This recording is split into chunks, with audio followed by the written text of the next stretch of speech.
wanted was the love you gave. All I needed for another day, and all I ever knew.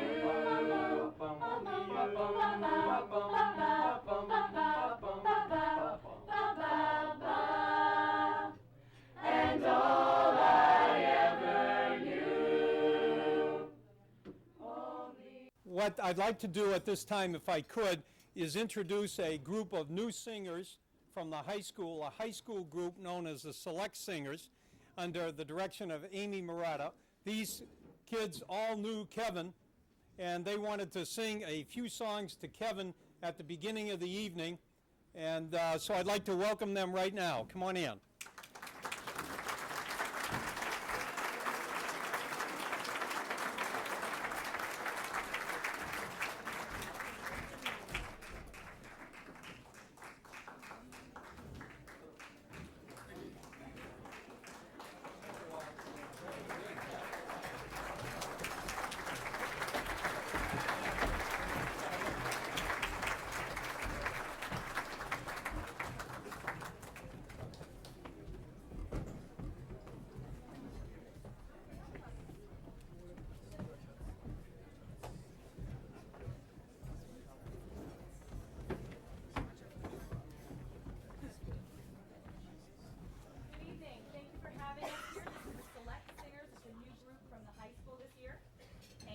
We're going to sing 2 quick songs for you, and then you can have your meals. And again, thank you for having us, and I hope that you enjoy the program. First song is Only You, and the second song is In My Life. Thank you.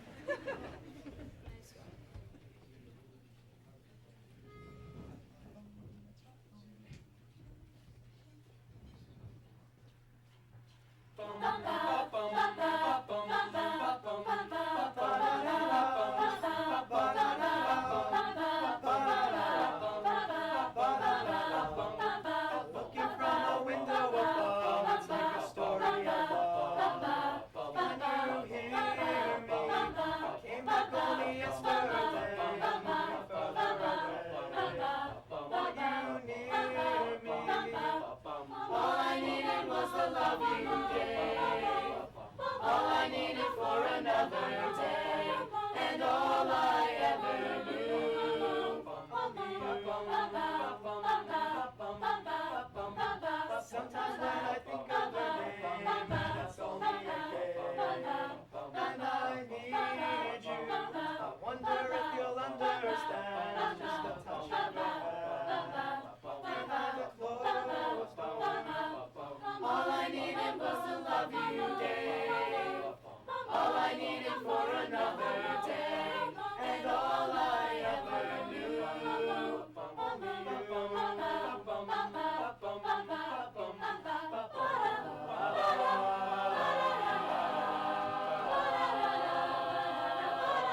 Okay. Ladies and gentlemen, let me welcome you. I apologize for the opening. We had a problem with the microphone. I had already ordered a cab in case we weren't going to get it ready. I'd like to take this opportunity to welcome you to the 24th Winchester Chamber of Commerce Citizen of the Year Award. And let's start out right by introducing at this time the recipient of that award this year, Kevin Mon.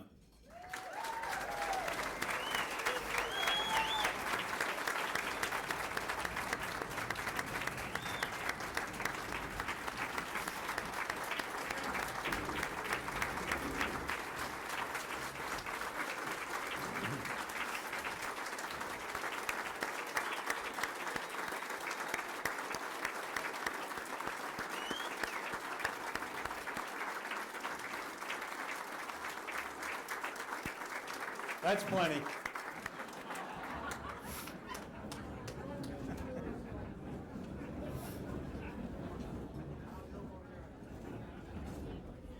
Ladies and gentlemen, for those that may not have heard me in the beginning, that was sort of a special group from the Winchester High School. It's a new group of singers made up of about 20 students, most of whom came from McCall.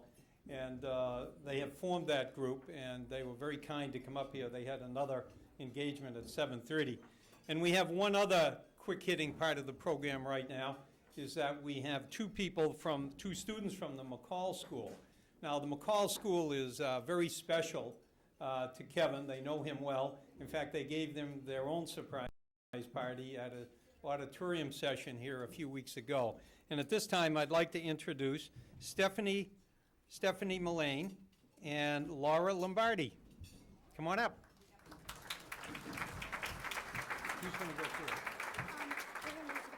Okay. They're going to do it together. You got to speak right into it. Okay.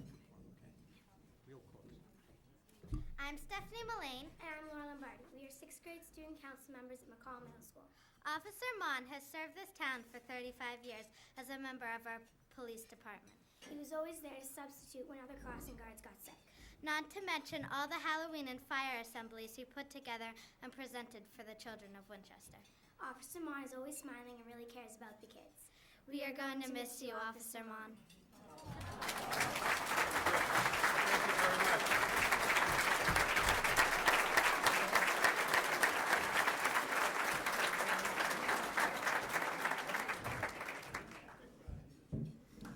Now, ladies and gentlemen, the way we have quite a few people that want to say a few words tonight.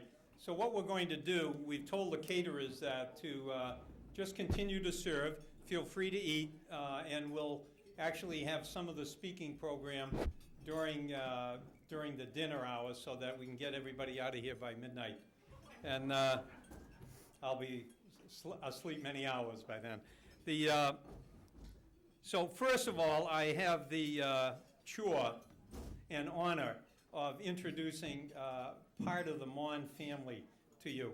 And I'd ask everybody to remain seated, and it might be a good idea if we hold our applause. At least I'm going to introduce 3 tables. Now, I grew up in Winchester, and we were one of 7, our children. There were 7 of us, and we thought we had a large family until we got to junior high school and started running into the Mons. Fortunately, we were tougher, but the Mons, I found out just tonight, or this afternoon actually, that the Mons are related to the Rotundis. And the Rotundis, there are 2 Rotundi families, I think, that both had 13 children.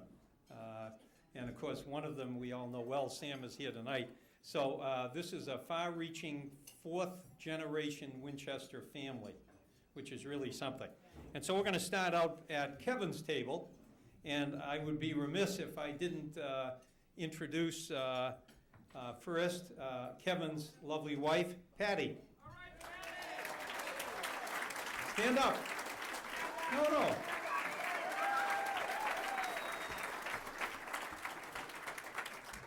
out of curiosity, I asked Patty, when she gave me the list, to give me the ages of all her brothers and sisters, because I was trying to figure out where me and my brothers and sisters fit in. And she gave them accurately, and it wasn't until I introduced her I noticed next to you, you had 39. Yeah. Okay, then their son, PJ. Where is PJ? Why don't you stand up, too?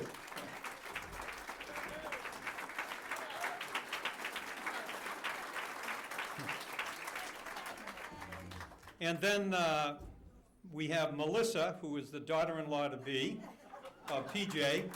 And my understanding that wedding is Saturday, is that right?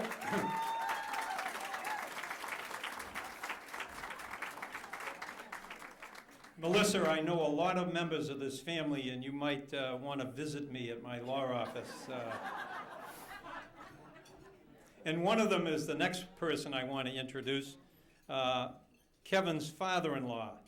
This is a former Seabee in World War II, a former member of the Perini Corporation, great company, and finally, a longtime construction worker and a good friend of mine, Paul Capone.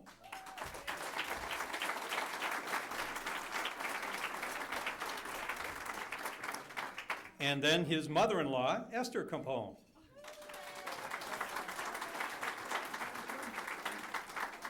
And I believe that, Mrs. Capone, am I correct in assuming that you were a Rotundi?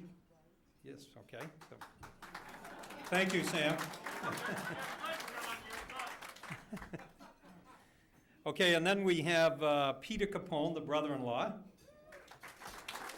and Elaine Capone, the sister-in-law, and Susan Capone, another sister-in-law. And supposedly, the person that was supposed to be at the table was Father Foley, but he'll arrive later. And then we have the Mon table with the sisters. Now, where are they? Right over here. Okay, first we have Pat. Thank you, Pat. And we have Judy Murphy. Where's Judy? Judy. Marilyn Jeffrey. James Murphy, a nephew. Josh Murphy, a nephew. Mary Ellen, a cousin. Where's Mary Ellen? Yep. I didn't even try your last name. Yeah. It isn't Rotundi and it isn't Jill Hickox. Peter Mon, a brother. Hi, Peter. Michelle Mon, a sister-in-law. And then the famous member of the family, Barry Mon, who we'll hear later on tonight. Barry? And then to the brothers. And then I promise you we won't introduce anybody else, except maybe some of the old guys who won this award. I noticed a couple of the older ones came in trying to sell insurance and stuff. First of all, the brother John Mon. Hey, John. Linda Mon, a sister-in-law. Richard Mon, a brother. Kathy Mon, a sister-in-law. Joseph Mon, a brother. Did you buy a ticket, Joe? Be the first one. Maureen McGurl, sister-in-law. And Jim McGurl. And that completes the introduction of the Mon family. And One more, Kathleen Mon. we have one more, Kathleen. Kathleen Mon. Where is?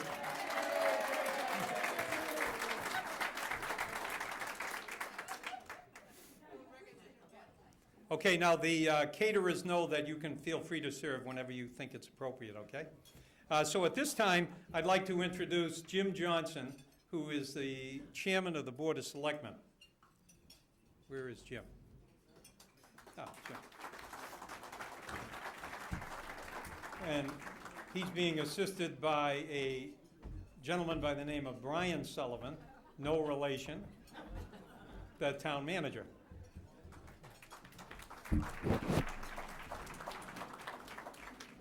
Good evening and welcome, and thank you for coming.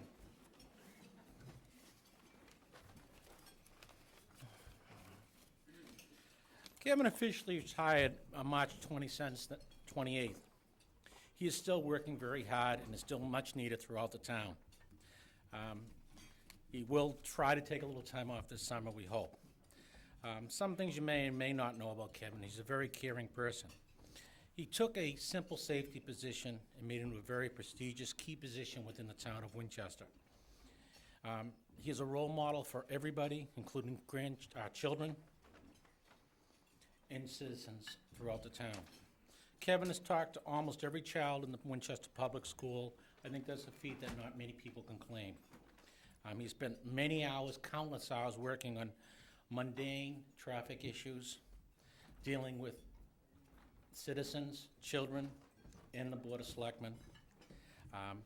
He has volunteered his time on numerous occasions that we can't count on, that people don't even realize the time he spends in organizing road races, parades, community events, NCAR. And there's no way that this town could ever thank Kevin for the amount of effort he's put into the town. And in some small way, the Board of Selectmen would like to at least give him a citation and showing our appreciation for the work he's done. Kevin?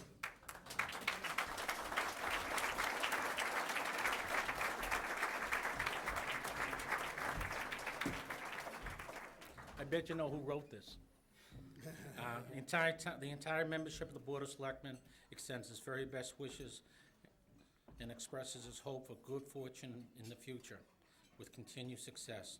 Be it ever known that the Board of Selectmen of the town of Winchester hereby offers sincerest congratulations to Kevin Mon, our safety officer, in recognition for being Citizen of the Year for the year 2003. Thank you.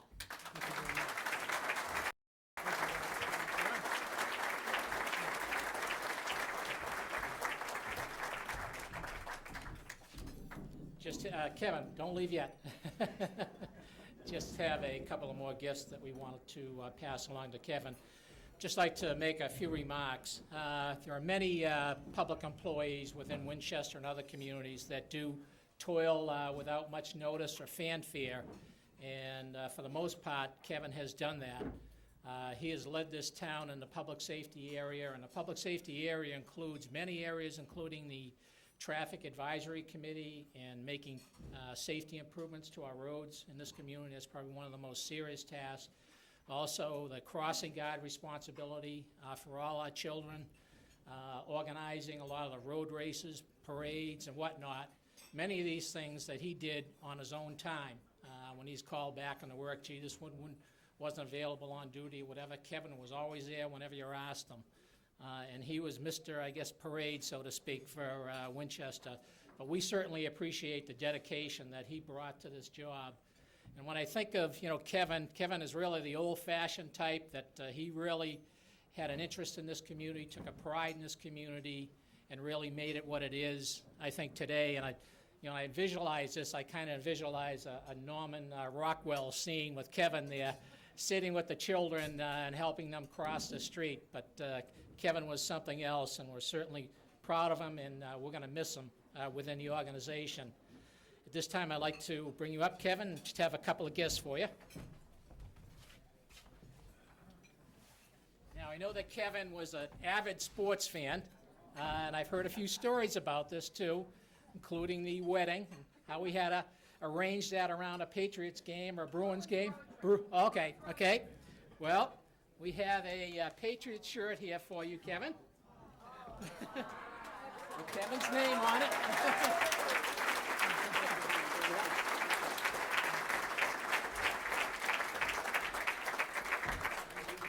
And as I mentioned earlier, Kevin was there at all the parades and bands and whatnot. He was the head of all of them, so we thought it most appropriate for this next gift for Kevin.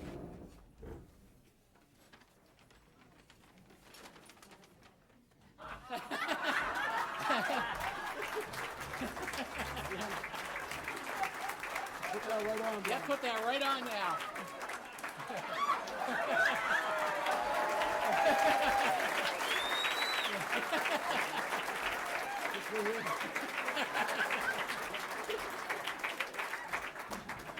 We'll continue to utilize those services. Kevin, okay, thank you very much. Tom, call it this after the meeting.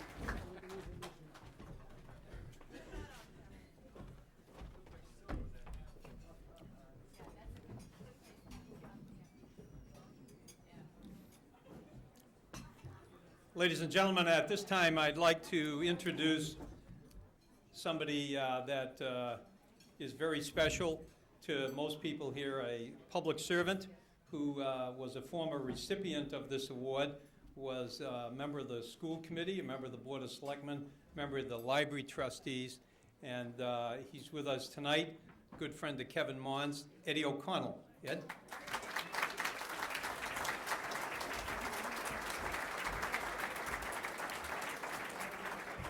While Ed is walking up here, I just should note that to Kevin and to most of the other town employees, I think will recognize this. For those that follow Winchester politics, if you listen to Jim Johnson's speech, he said that all 5 selectmen signed that proclamation that he gave to Kevin. For the record, that's the first time they voted together since October. Ladies and gentlemen, a good friend of mine, Eddie O'Connell.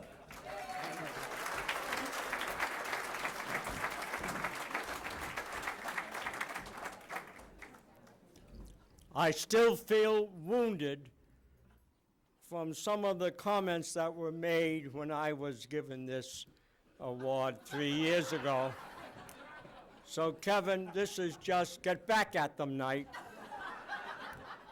My wife can't be here because she's leaving at 5:30 in the morning and she's going down to Virginia where our grandson Eddie Donahue is going to be commissioned as an officer in the Marine Corps.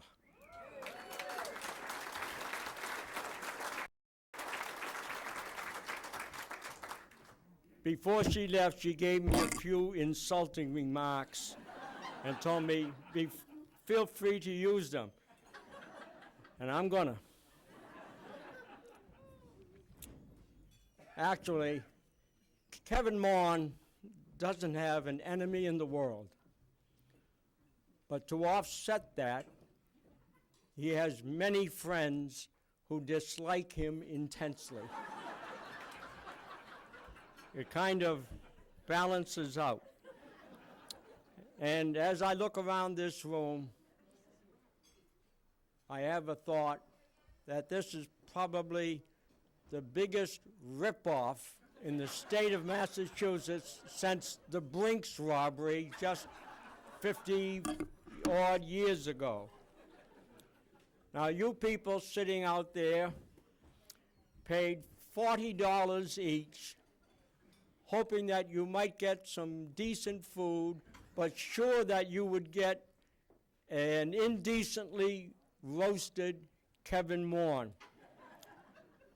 Now, I just happen to have learned from some of my spies that this meal tonight is being catered by Burger King.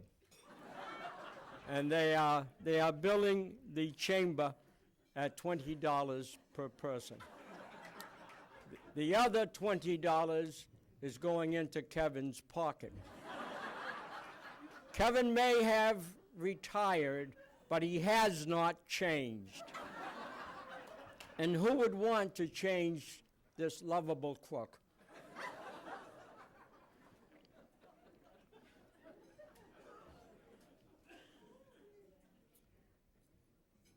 I came to Winchester the year after Kevin got on the force, and I learned almost immediately that this probably wasn't the town where I should think of settling down with my family. On the second day that I was here, I was flagged down on Cambridge Street and arrested by Kevin Mon for stealing. things went from there to worse. The next week, I was walking across the street on Church Street, and I got hit and run over by the welcome wagon. That should have told me, get out.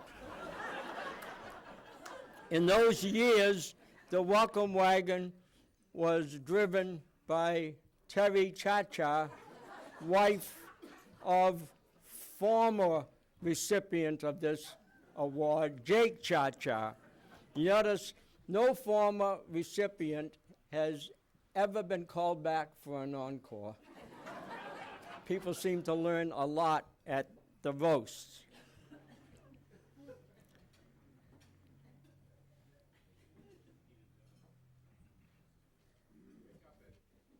Yep.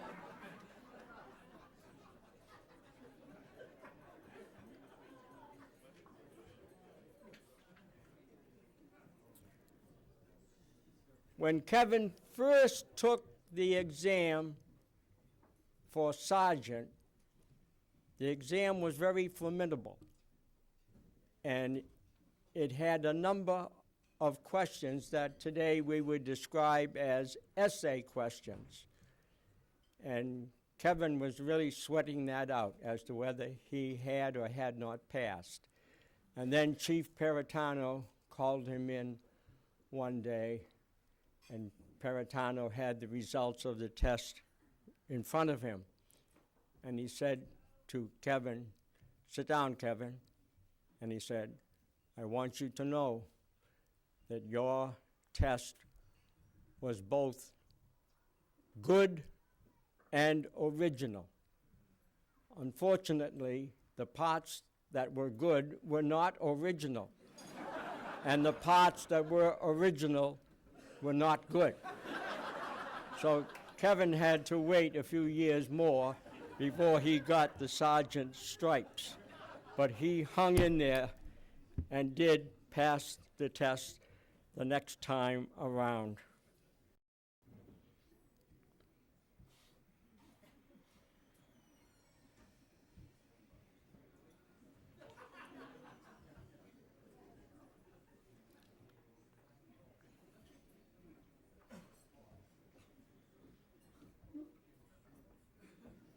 Well,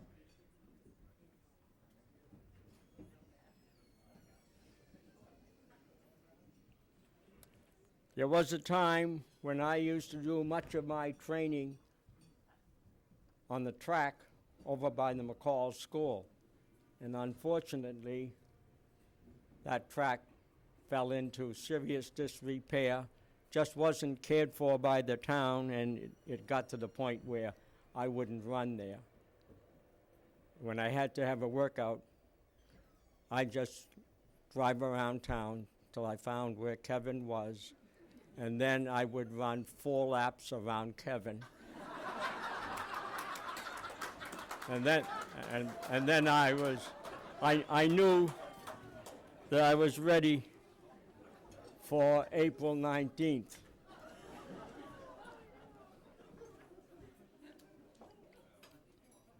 Now, Kevin, we've talked about him as a police officer and in particular as a safety officer, and he's done other things that maybe were or were not in his job description.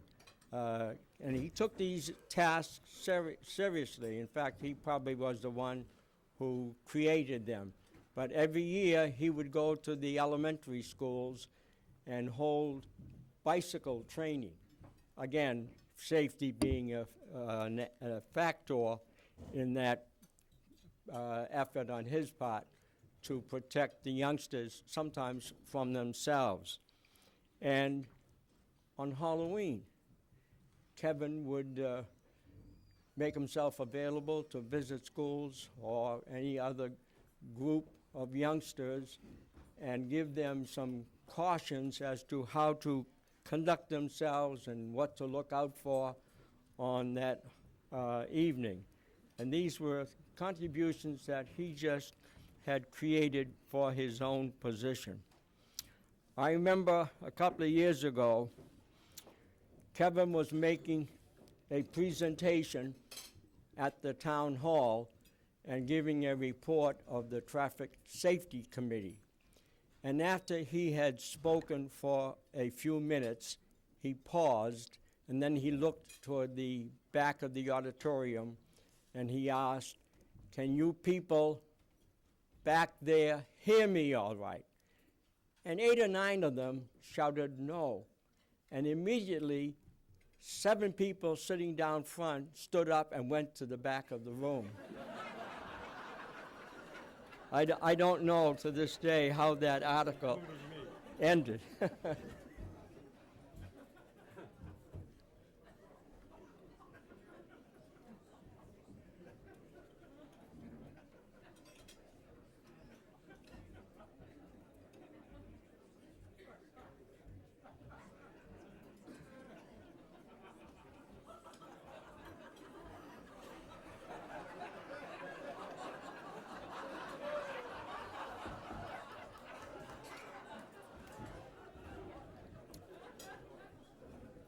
I've got to ask one favor of Kevin before I leave this podium.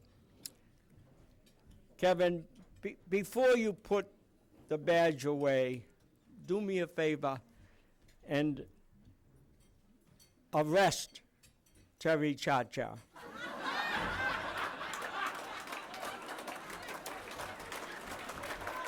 It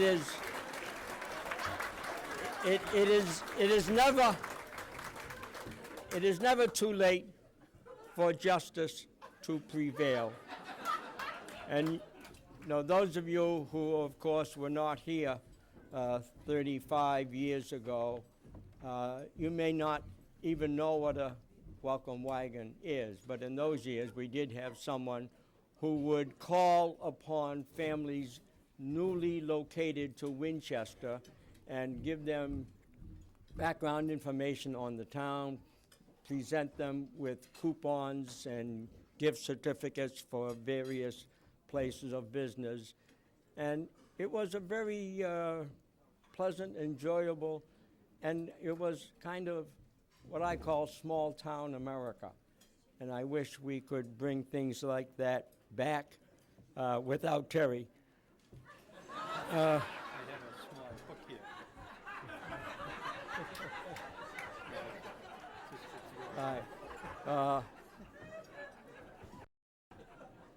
I'm going to close out my part of this nightmare, and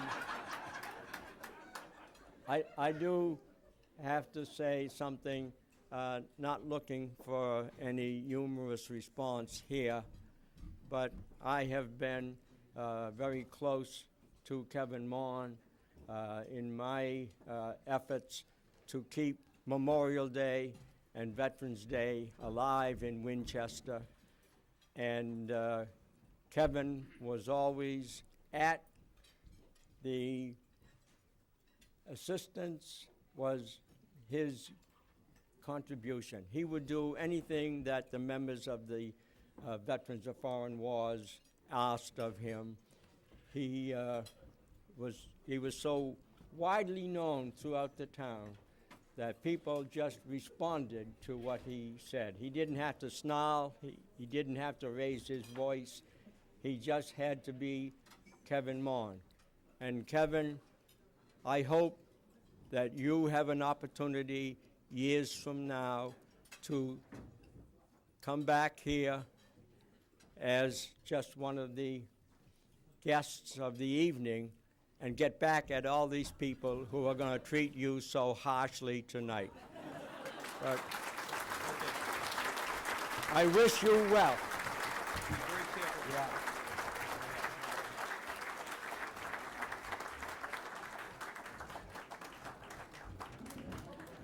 We'll have Ed back up later in the evening. Whoa.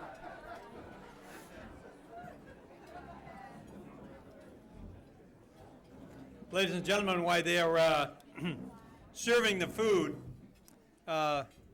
let me take this opportunity to introduce to you some past recipients. We start with the older recipients. 1981, there, I think he's here, Representative Saltmarsh, former representative, former, please stand up.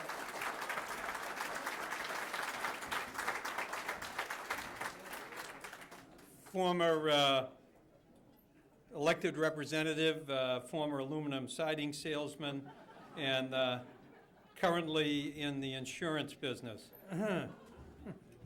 And next, we have Terry Chacha's husband. What was his name? Jake.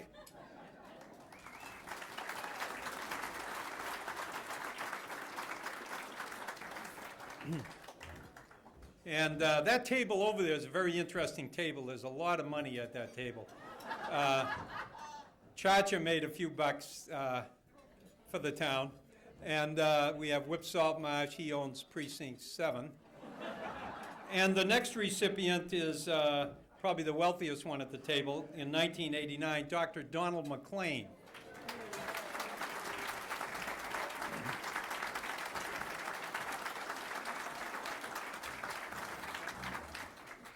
And I just misspoke.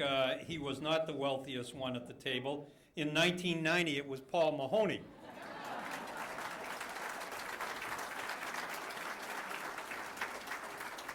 You can send the flowers right to the house, Paul. Yeah. Is Sandy Thompson here tonight? Sandy Thompson. Sandy was elected in 1994. And in 1995, Justin McGee. Justin? And I know Ann McGovern is here from 1996. Ann McGovern.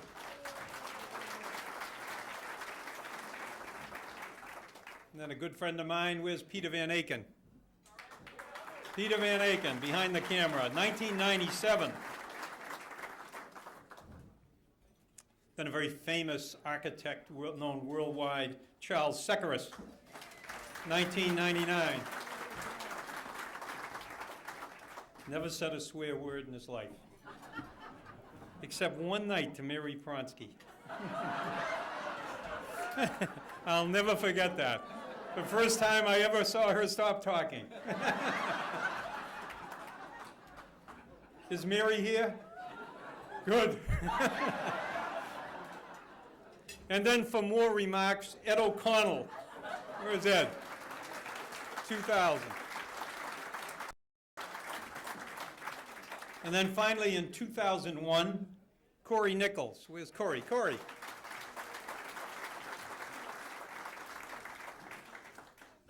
Ladies and gentlemen, we'll take a little break here and so everybody can start eating.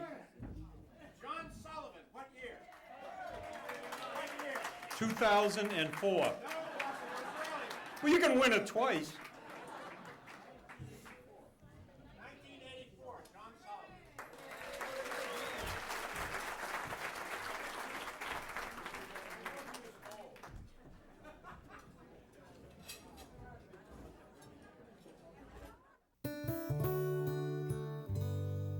To a child, playtime is a rehearsal for the real world they will inherit as adults. It's where they learn to be tolerant, to share, to communicate how they feel, to dream.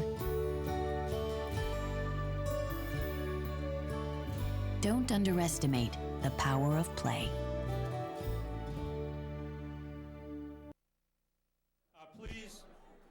Please continue to eat. You don't have to stop, Paul. I know you're on your second one. Yeah. Ladies and gentlemen, I'd like to introduce a friend of Kevin's, attorney Kevin Curry. I'm sorry. He went to men's room. Oh, did you ever see this one? Yeah. Well, we'll skip right over him, and we'll come back to him next. Is Bob Shelley here? Where is he? Ladies and gentlemen, I'd like to introduce Bob Shelley. Bob is the representative from the Mass Safety Officers League and is a retired policeman from the town of Wilmington. And what? He thinks he's a god? That was from him.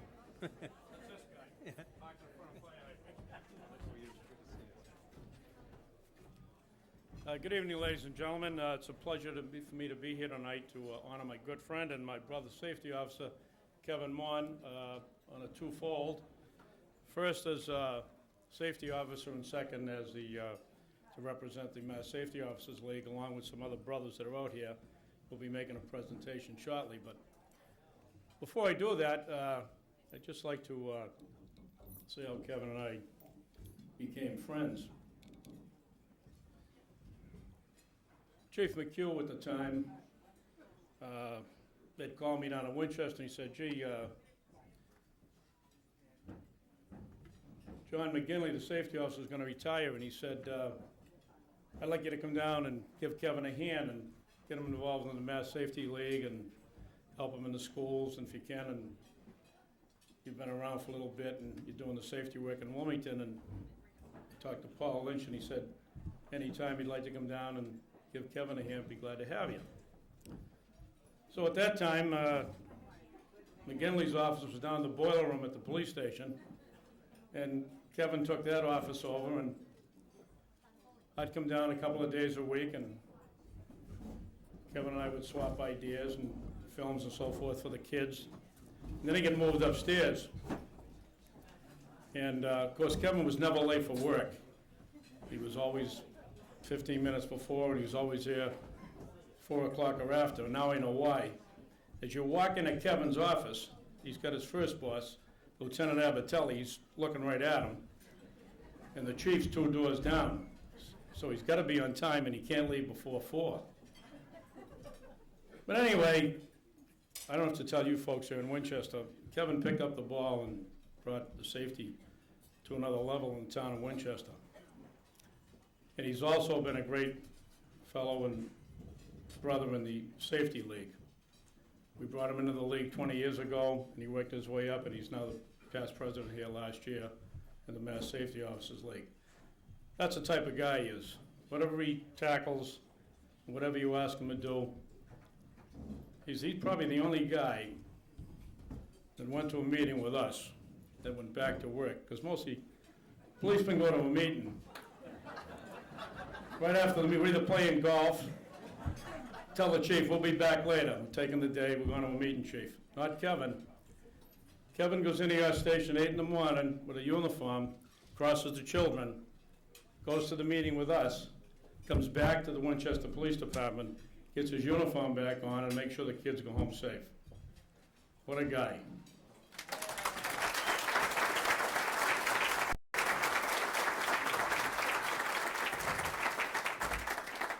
So if I could have Sergeant Callahan from the Woburn Police come up here and help present the chair to Kevin. Sergeant Mulhern from the MBTA Police Safety Officer, Larry Rotundi Stoneham, and the recipient, Kevin Mon.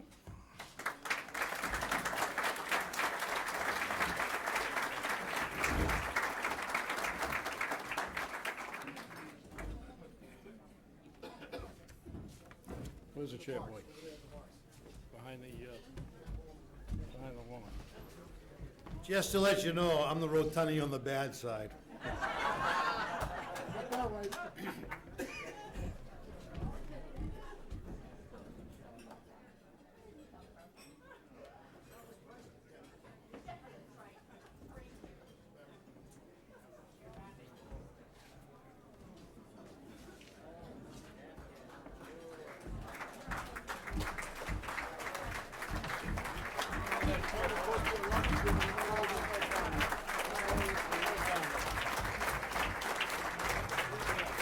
Kevin, on behalf of the MSOL, glad good healthy years, you and your lovely wife, Patty. Enjoy it.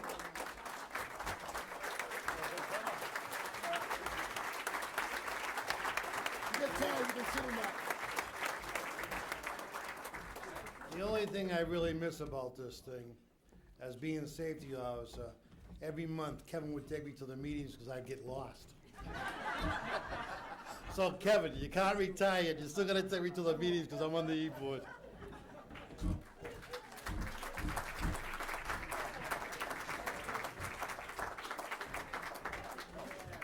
like a lot of good eating with that crowd, too.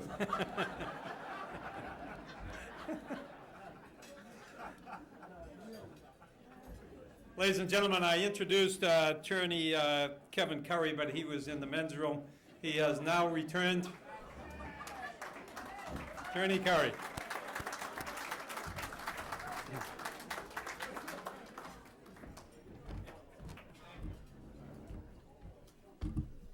Thank you. I'm very pleased to be here, and maybe I should introduce myself. For some of you who don't know who I am, I'm a lawyer, but I have one client, and I have had one mission for the last 7 years. And my mission for the last 7 years has been the removal of Maria Lopez from the Superior Court. So I'd like to get a little applause.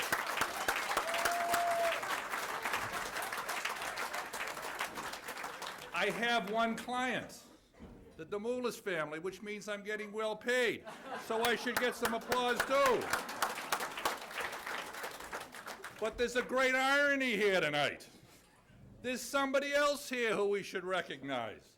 There was somebody else in an investigation. There was somebody else who was on the other side of the investigation.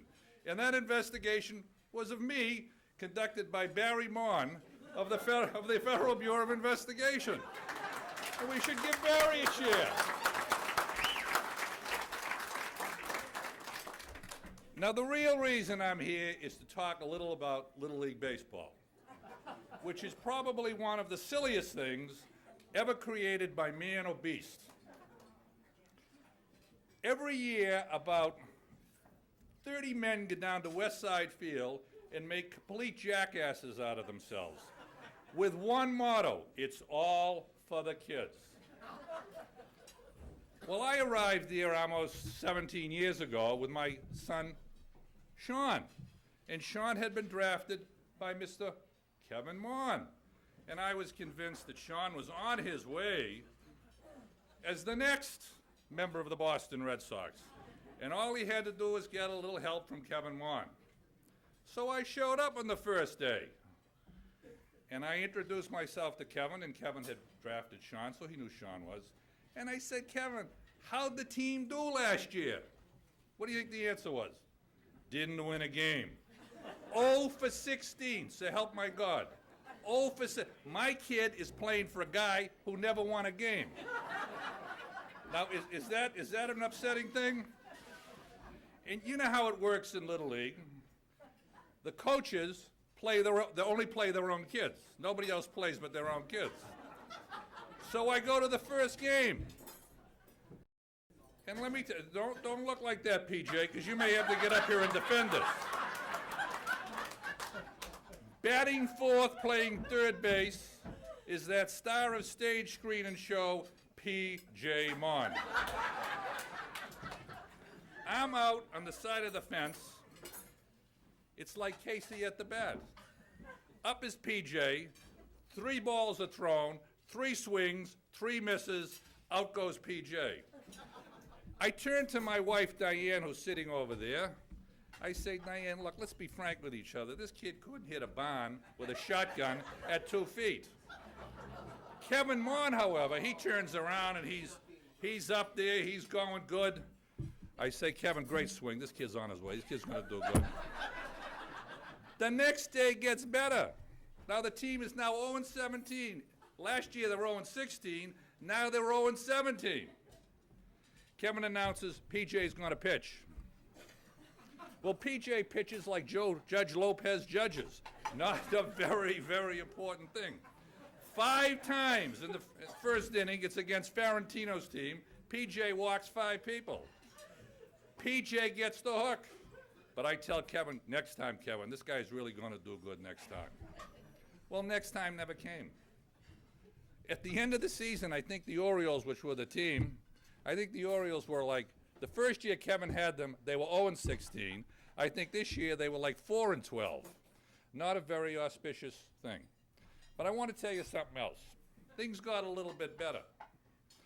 And the way things got a little bit better is I became a coach.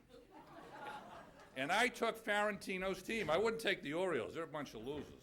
At least Farentino had a winning team. And I want to tell you, you're looking at the only man, they should make me Citizen of the Year, the only man in the history of Winchester to ever win 16 games in a row. Am I right? I should get a cheer for that. Let's have a little cheer. But a bad thing happened.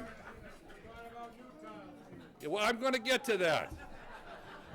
There's a guy in this town called Nutsy.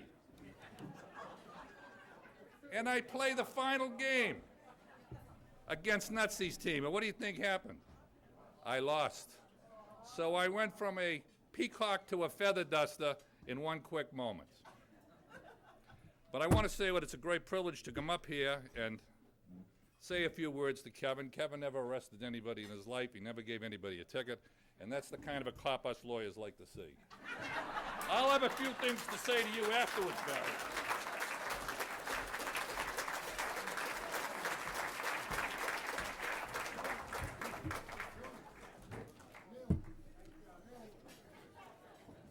I did have one letter here that I got addressed to Kevin Mon. Dear Safety Officer Mon, congratulations on your selection as Winchester's Citizen of the Year. Regretfully, I am unable to attend the festivities today and make this offering in person due to a prior confinement. Best of luck in your retirement. Regards, Judge Maria Lopez. P.S. Please offer my regards to my good friend, Attorney Kevin Curry. And for all of us, Barry, you should have done a better job. I thought he was sitting with O'Connell over there. Okay. Where the heck are we? Okay, now we'll add some class to this presentation here. I'd like to introduce Patricia Mon.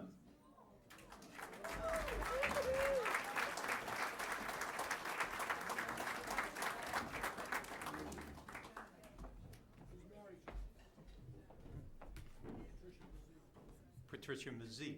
Thank you. Can't say that name, can you? I'm here tonight representing Kevin's brothers and sisters.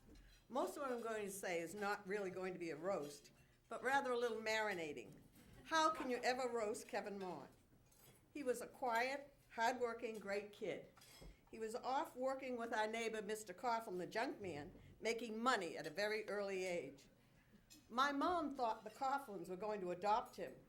We thought he'd have his own junk business when he was older. When he was a kindergartner, Marilyn would drop him off at his classroom, which was downstairs in St. Mary's School. And the minute the nun would turn her back, Kevin would bolt.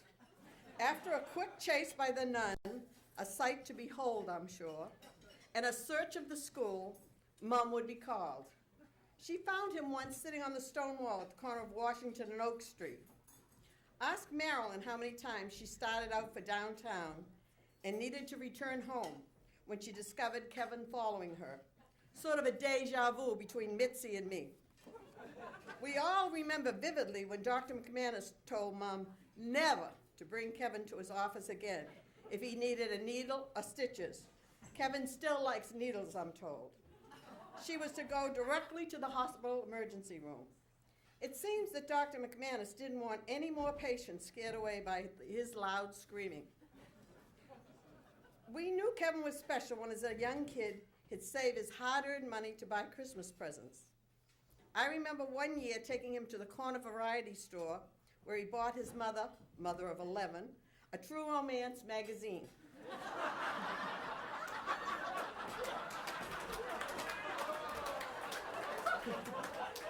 She had a great laugh, and I can still picture her reading it. When he was that age, the bigger the present, the better.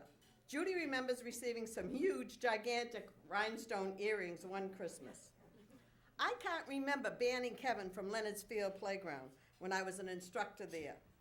I thought it was Mitzi that I had surely must have banned. But it seemed I did. Mitzi said he was banned for a week for conduct unbecoming a playgrounder. He probably used the word damn or hell, which was a no-nos in those days. I still can't remember Kevin ever swearing. We thought Kevin was special when he bought a Corvette and even allowed his mother to drive it to pick him up at the reserves in Woburn. Wouldn't you all love to see Anna Mon driving a Corvette? How about that bullet-like well-done hamburgers on raisin bread that he took with him to reserves when he went for the weekend? That Corvette was so special, no eating was ever allowed. That is, if you were lucky enough to get in the car to get a ride. We older ones who had kids at the time had to promise that the kids would be on their best behavior before entering the vehicle. Judy says he was like that with all his cars. We knew Kevin made a smart move when he married Patty. She says the bus strike had a hand in their romance. See her for details. We knew he was special when he was appointed safety officer 20 years ago. A perfect job for a gentle giant. Mom was certainly proud. We delighted in his special job at Winchester Cooperative Bank as Santa's helper. Mom never missed a yearly visit and had every picture to prove it. I tried to get him to come to my school in Chelmsford as Officer Mike when I did my Make Way for Ducklings unit. He wouldn't do it. Now that he's lost weight, he wouldn't even be able to fit the bill. I knew he was special when teacher friends of mine from Winchester raved about his safety assemblies. We are all proud of his accomplishment when he received his Bachelor of Criminal Justice degree from Springfield College in 1991. A long way from that kindergarten truant, let me tell you. We, his brothers and sisters, knew he was special for his love, compassion, and kindness to our mom, especially when she was ill. He was there, as he always is, for his wife, son, and family. Now that he's retired, we know we can still count on him to be there for all of us. Thank you, little brother. That's not thunder you hear, but your mom clapping loudly from her front seat in heaven. Congratulations.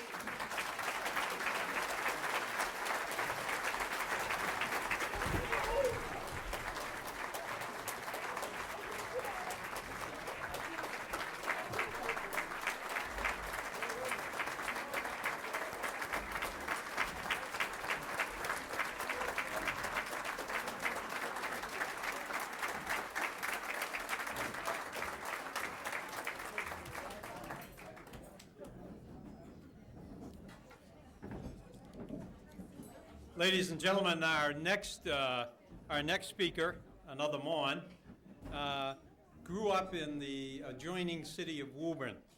His name is Barry Mon, and many of you may know him by reputation. If you have followed the local newspapers and the national press, Barry Mon served 30 years with the Federal Bureau of Investigation. He was the director up here in New England, the New England office, and many of you may know he went to his final assignment was as assistant director in the city of New York.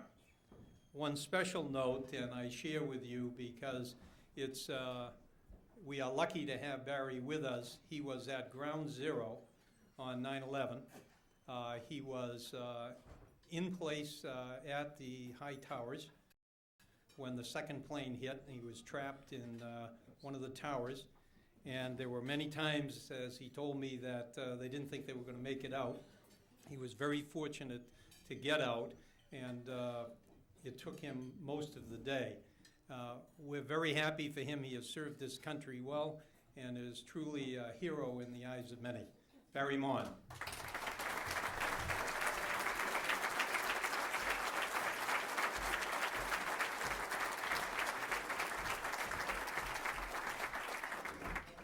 Thank you, John. Is Kevin Curry still here? Kevin, I'm retired now, and if you get me on the DeMoulas payroll, I can probably clear up a lot of those lingering suspicions about you that are still out there.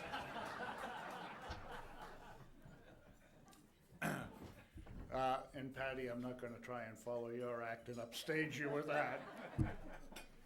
I will be brief. I am a cousin from the city of Woburn, you know, the poor Amons and the other town. But I will tell you about when I came here, and this is really true stories. When I first came here, of course, I went about Massachusetts and the other states and introduced myself, and primarily not. I know Kevin is very loved here in Winchester, but even in Eastern Mass, I would go out and I'd introduce myself and say, I'm Barry Mon, and the people would say, I think I've heard of you, what do you do? And I said, well, I'm in law enforcement, and they would say, we have heard of you, you're famous, you know, you really got an outstanding reputation, and the people of Winchester ought to be very proud of you. And I'd say I'm from Woburn. And they'd say, well, whatever, but the Winchester PD and you serving them, you know, being a police officer for them. And I said, no, I work for the FBI. And they'd say, oh, you're not the guy we're talking about. We're talking about a real good cop in Winchester. You're the guy that can't catch Whitey Bulger. We know who you are.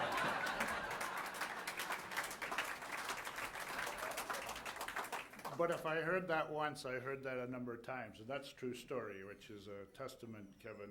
You're not only known in Winchester, but you are known throughout Massachusetts and primarily here on the east of Massachusetts. And I was told that a number of times. And actually, I traded on your good name when I came here as the SAC of the FBI. And I'm up here just to say, we're with all the others here that are gathered in your honor, that I'm very proud of you, proud to be your cousin, and want to wish you and Patty the very best.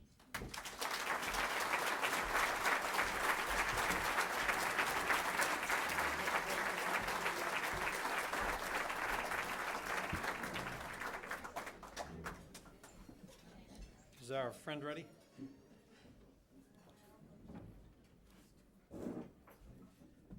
We'll do him, Jody, we'll do him right after the next speaker. The next speaker, who we understand is an outstanding athlete, P.J. Mon.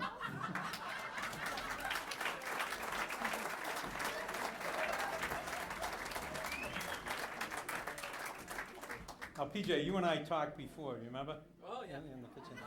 And I was just thinking, you know, we were talking about how to do it and how not to do it. When guys like Curry pick on you, the best thing you can do is ignore them. Don't try to compete. Where's the fun in that?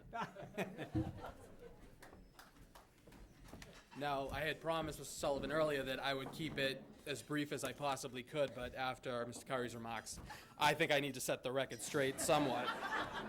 And I would like to say this, that sure, our team may have gone 4-12 that year, but 4 wins is 4 wins. And even though 16 wins is a little bit better, all that matters is I probably struck out Sean a half a dozen times that year. So who's the better man now?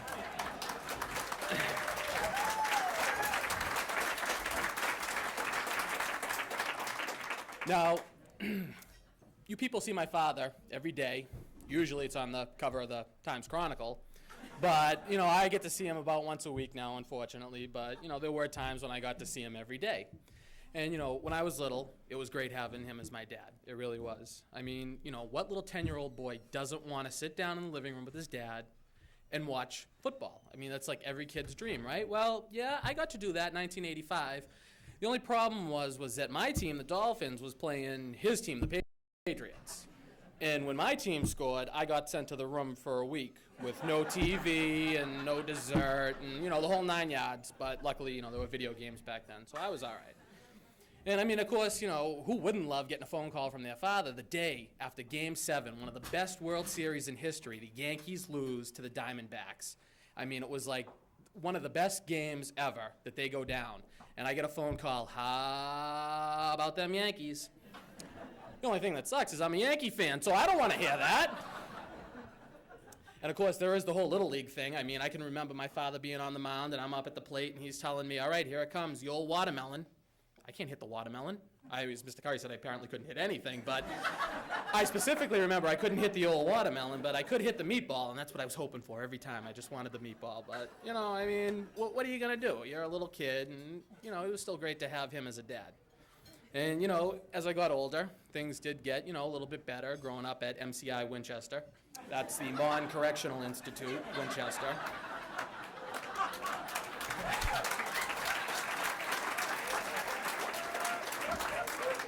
I won't say it was rough, but without too many details, there was a backyard, a rock, and a window.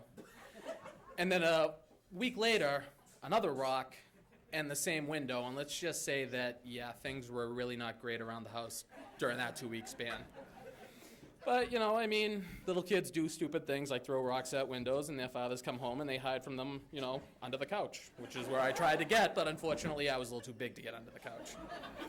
And then, of course, my father is, you know, decorated police officer and everything. He's also an EMT. Yep, that's right. Recertified every year, EMT. I come home one day. Dad, I think I broke my finger. He takes my finger and looks at it, twists it at an ungodly angle, and says, you're fine. The next day, it's a Monday. I go to school. The school nurse looks at it. I think the best part was when she called the police station and said, you need to come get your son and bring him to the hospital for x-rays of a broken finger. That was a good week at my house.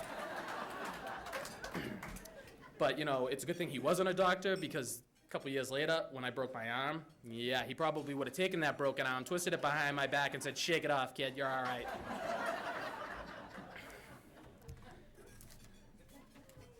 But there were so many other times in my life where it paid off to have him as my dad. There was a time Stephen Fields got me going down Shore Road the wrong way. That was great. It was like a race to get home, to hide before he found out about it. Yeah, Stephen got to him first. And there was also the night that Danny Pernick and Peter McDonald caught me and some of my friends having an invitation-only party down at Leonard's Field. Another race to get home before Dad finds out about it. But the best time may have been that night that nice state trooper gently signaled me over on 495 at 3 o'clock in the morning. And he gave me a ticket that was probably large enough to solve the state's fiscal crisis for the next 2 years and pay off the big dig with interest. Of course, it helped also having my cousin Jack, you know, have connections with state troopers. So, you know, but still, if I didn't have my father, I would have been screwed. And I'm sure that, you know, there are a lot of other police officers in this town that have a story that revolves around me, and then them going to my father and saying, you know, Kevin, I don't know what's wrong with your son. But, you know, the best point is that these guys have to retire at some point, and then I can torment new guys. But I can honestly say that having Officer Mon for a father is the best thing any kid could want, except for the fact that he gave up that Corvette before I was even born, so I never got a chance to run any speeding tickets with that thing, because then it would have definitely paid to have him be in the MSOL, because, Jesus, then I would have had get-out-of-jail tickets for the rest of my life. What can I say, Dad? I love you, and I'm very proud of you.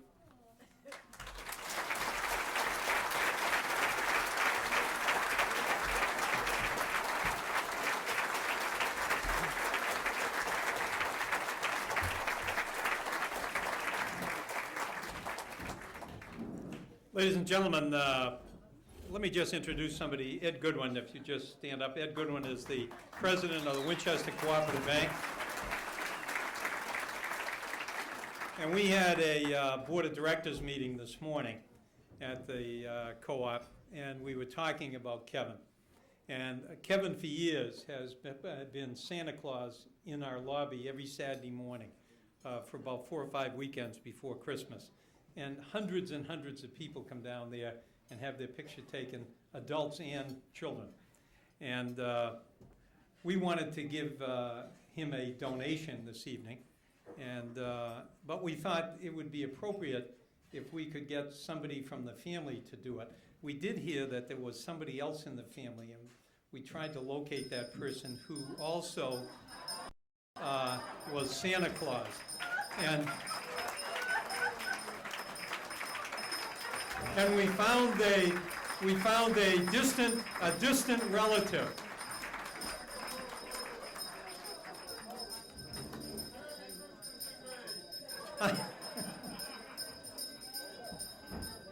Skip the act, Santa. Let's get up here. This is a bit part.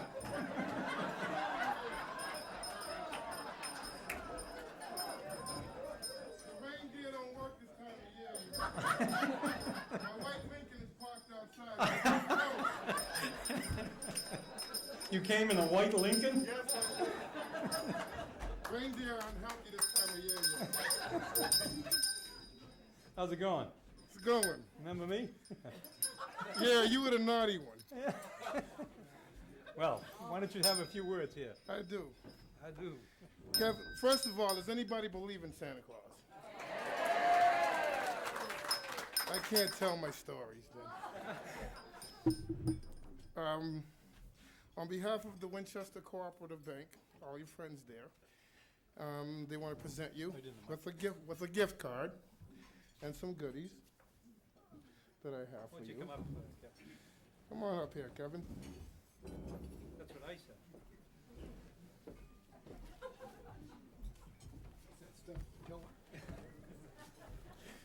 And how did you do it all these years? It wasn't easy. I remember when I first came to Winchester, one of my memorable moments about you is you did play Santa Claus at the bank. I can't hear you. And I had the opportunity of sitting on your lap. You didn't look too thrilled about it. And now I understand why. It's hot up under here. Some big 300-pound guy sitting on him, he wasn't too happy about that. So, we have the old Winchester mug.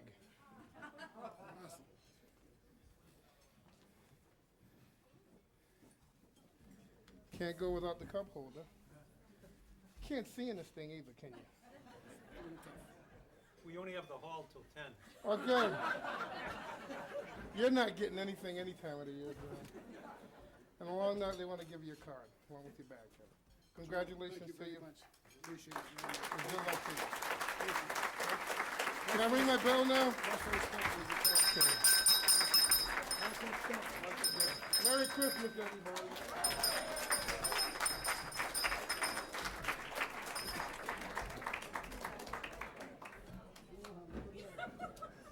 Sit down, Joe.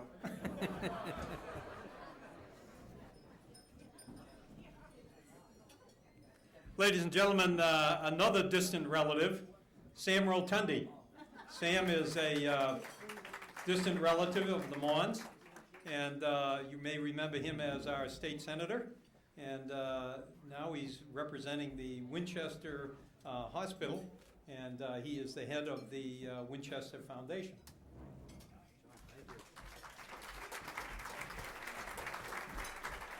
Thank you very much, John. I'll be very brief, being the 14th of 20 speakers. Excuse me if I stutter a little bit tonight. It's been a lot of years, Whip, hasn't it, since we've been able to speak publicly in Winchester. Actually, it's a Irish Mafia thing. Excuse me, it's a McDonald Sullivan thing. They've owned the circuit now for 20, Whip? What do you figure, 20? We don't get many gigs left in this town. I got a lot of pent-up anger about that. I'm going to try to keep it reserved as we go forward. Saltmarsh, you know, in a sense, you can understand why you wouldn't call him up. This guy's joints are like PVC valves. I mean, Whip, where are you? You over there? He left. He thinks brevity is a brand of underwear, this guy. You ever hear him speak? It goes on and on. I'm here tonight under the auspices of the Winchester Hospital. Actually, I don't even know who they are. I'm sitting with some big shots, Lodgedale, or whatever his name is. Guy has an accent, not even from the town, but I'm here because it's an opportunity to speak. Actually, I don't go to Winchester Hospital. My last surgery this year was at Choate. Oh, you laugh, but I'll tell you what, no waits over there. No doctors with starched white shirts over there. They wear these blue janitorial things. Let me tell you something. You got to go to believe it. McDonald's the other guy. I got to just pay a little attention to McDonald, Alan McDonald. Who's seen the post-election results in Winchester on the who's seen it? McDonald's show. I mean, really, is it lame or is it not lame? It reminds me so much of Mr. Rogers. You know, Alan Iden gets on and goes, "Welcome, kids, boys and girls, to the neighborhood. My partner tonight also has the first name Alan. What's the odds of that happening, boys and girls?" Here's Alan McDonald at Precinct 8. Steve Powers is 1, 3 votes to 1. What's that percentage, Al McDonald? 3/4. Can we convert the fraction to perhaps percentages? They don't teach that at Dartmouth. But don't you love the demographic discussions they have? Demographics, Winchester. Oxymoron, ladies and gentlemen. There's no demographics in this town. Come on. Color of hair? What are we talking about? All right. Now let's get to Officer Kevin Mon, because, you know, for those of us, and Peter, you know the story, and Patty, you know the story. I mean, the people who knew Kevin early on, 6, 7, 8 years old, we didn't know him as Kevin, we knew him as Whitey. Now, just think about it. Use your imagination as to why we call this guy Whitey, right? This guy was the leader of a gang. No, this is a true story. There was about 2,000 of us this guy directed around. We were Dickens characters, really. And we had, you know, the mittens with the holes and the fingers exposed, and we used to go up to, what was it, Cross Street in Swanton, where the pots would be there over the coal, would heat our hands, and he would talk to us about his plan. I'll tell you what his plan was about. We'd go to the west side up to Swan Road, and we'd look into the windows, all the glittering lights, and all those people who had everything, drinking the Chateau de Pop, whatever that was, the Sincere. You remember that, Kevin? He'd look in those windows and say, you know what? They're drinking, they're dancing, but they're not procreating. And the reason he said they weren't was because they had done it too much and their kids had bad hips. True story. Kevin said if we could return to the ghetto, to the plains, and drink homemade wine, and drink cheap Irish beer, and if we just convinced our parents to breed, we could someday overcome, and he someday could be Citizen of the Year. Kevin, how am I doing? Right?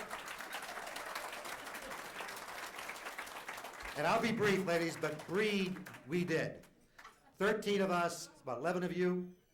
I mean, we're tied. There was a big controversy in the Mon family because my mother had twins at the end, which put us over the top. You know, the question was, you know, how legitimate was that? There was no DNA at the time. Well, it's a true story. And my brother, the youngest, he doesn't look like a Rotundi, does he, Kevin? By the way, as to PJ, definitely Capone, a Rotunda. I mean, no question. Yeah. But I want to say about Kevin, you know, we've heard a lot of nice things tonight, but let's think about this tonight, guys. Ladies and gentlemen, think about this. He crosses children across streets. He's a crossing guard. He doesn't catch bad guys like Mon does. The other Mon, Barry. This guy crosses kids, and he gets in cars, and he turns on the signals and the lights flash, and he leads parades. If you talk to anyone who went to Ambrose School, this is a true story. Kevin, you know this is true. Come on. He'd sit on the north corner of Cambridge Street, the corner of High. He crossed the kids from the south side of Cambridge to the corner of Church. Now look, there's a square there. Anyone who knows geometry knows there's some right triangles involved, right? He's doing the hypotenuse for these kids. These kids are not going the shortest distance between 2 points, they're going across. And what he would do, and I saw this personally, what he would do, come on, kids. They'd start to cross. They'd go, hold it. You didn't say may I. These kids would scurry all over the streets, cars everywhere. I mean, I called Paratano a couple of times. He was with the new car we bought him. He was doing that navigation thing, whatever it was. He was heading to Canada, I think, at the time. This is all true, and I'm kind of embarrassed that you guys are celebrating his night. Outstanding citizen? No way, not even possible. Even almost outstanding? Not even possible. Citizen? Yeah, he qualifies for that. I could give him that. But I would say in closing, and I want to read just a little bit because I'm at the end, and I think the truth of the whole thing is today is that it's tough with all the reality shows going on I think Kathy Alexander would agree. It's tough to find heroes. It's tough to find metaphor. It's tough to appreciate art. All those things, I think, I'd like to see them come back a little bit more. I've always been disappointed about looking up for heroes, and I realized the problem. You don't look up. You look among you. And heroes are not in the Greek-Roman tradition of heroes who accomplish one heroic act. These are heroes who every day wake up and perform consistent heroic acts. And you do that. And I want to just read this to you. Your consistency of action and purpose has enriched this town, and your life here has made my life more fulfilled. I love you and your entire family. You're wonderful. Thank you, Kevin.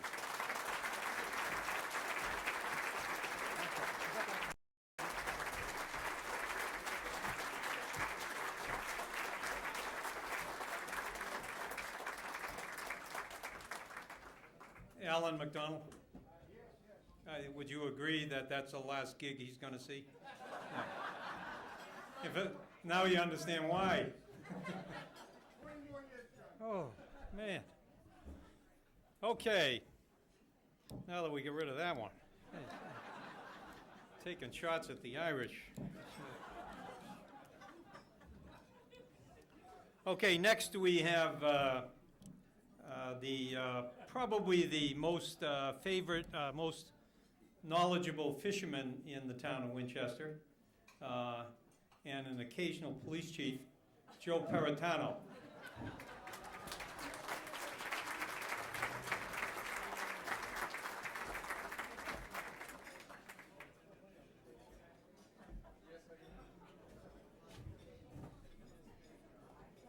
I gotta tell a funny story here while you're coming up here. About I think it was about a year ago. I was standing on the corner downtown talking to my brother, and the police car drove by, the chief's car, and on the loudspeaker, somebody said, "Clear the corner, clear the corner." Him in the car, and of course everybody looked over, and there I am with my brother. A very fortunate thing happened. Somebody sent a financial firm doing an IPO, sent to my office at Hall & Sullivan a package, and it was sent Federal Express, and it was from an IPO going out from Krispy Kreme, and they sent me a donut, a real donut that was all glazed with frosting on it, and it had sprinkles and what have you, and it must have been 12 or 14 inches in diameter. So I very carefully wrapped it back up, put a new label on it, and called the police department and told them that a package had been incorrectly delivered from Chief Darrow to my office, and would they pick it up? And of course they sent a cruiser right down and picked it up. And he didn't speak to me for 5 months. And it was a blessing. Joe Peritano.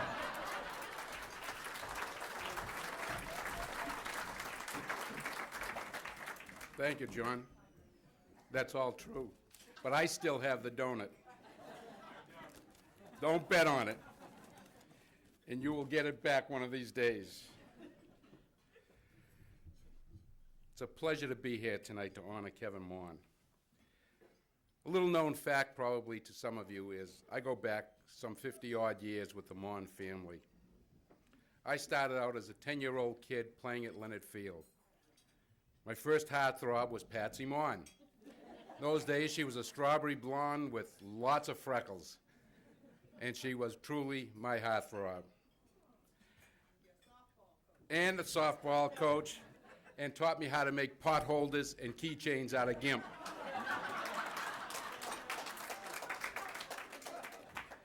Then came Brother John. Johnny was one of my heroes. Johnny gave me my first car to use to go to the prom because we didn't have one. Johnny and I had a lot in common, especially cars and girls. We got along famously. Then came my good friend Tommy Maughan, God rest his soul. Tommy was a bad influence on me. We skipped school on a regular basis.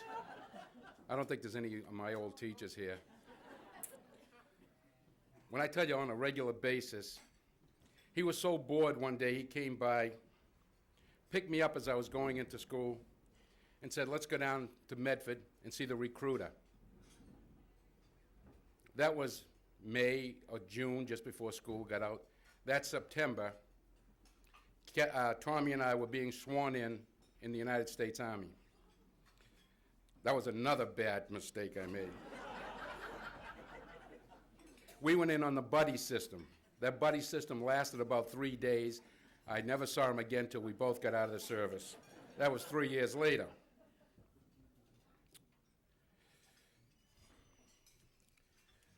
Another Mon, or 2 Mon members came, Judy and Marilyn.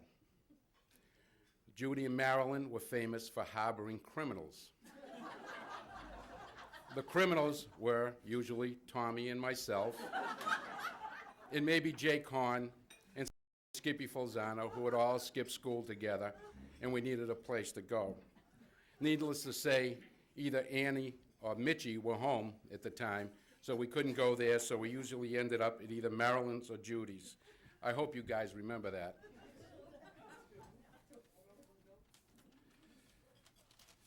We oftentimes got caught, Tommy and I, skipping school. I know now that it was Kevin that ratted us out.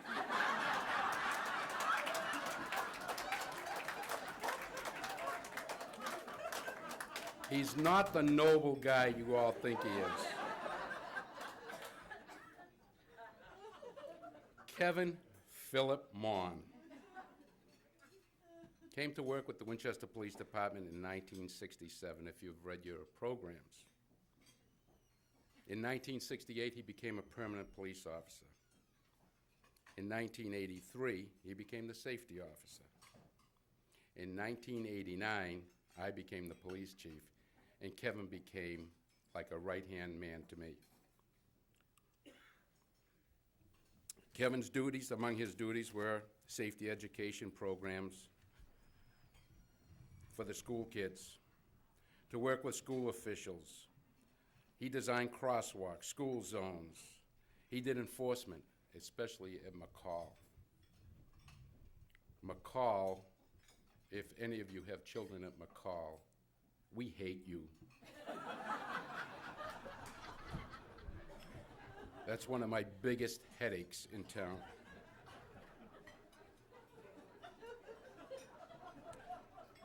Kevin's most important job was supervising the crossing guards. You know, when Brian Sullivan sends over a form, they refer to the crossing guards as FTE. Full-time what? Equivalent. Full-time equivalent, that's the word. And there's only 8 full-time equivalent crossing guards, which transforms into 26 people that Kevin had to deal with on a daily basis. And believe me when I tell you, because I know Teresa Oriagod is here someplace. Teresa was probably with him the longest.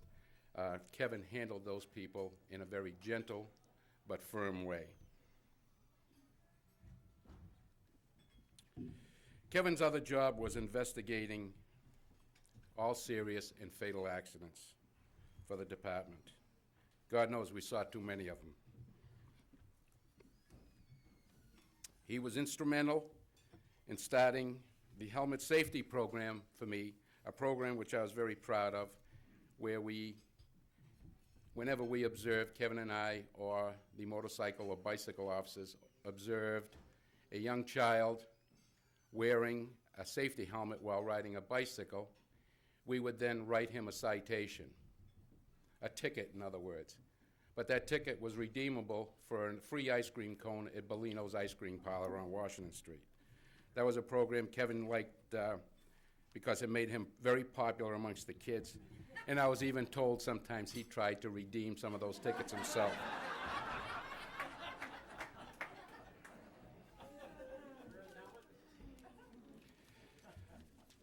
Chad Mora was our former town manager. Chad was a great guy. Chad used to make the department heads do little projects. And on one of the projects, I had defined everybody's job description in the department. But the one I took real pride in was Kevin's. And I listed everything he did, crossing guard supervisor, all that BS that everybody's been talking about. And what I put down the bottom as his last occupation was the Irish sports page. Now, how many of you in here know what the Irish sports page is? I see there's quite a few Irishmen here. For those of you who don't know, it's the obituary column. And Kevin reads two sports pages. He reads the real sports page and the Irish sports page. And one of his functions was to inform me of any wake I had to attend. Kevin was my go-to guy. Anything I needed done and asked Kevin to do, he would do. I'll tell you one quick story about Kevin. A real quick one. Hi, Father, I didn't see you. For the first 3 or 4 years, it's John behind me. Get the hell away from me. For the first 3 or 4 years,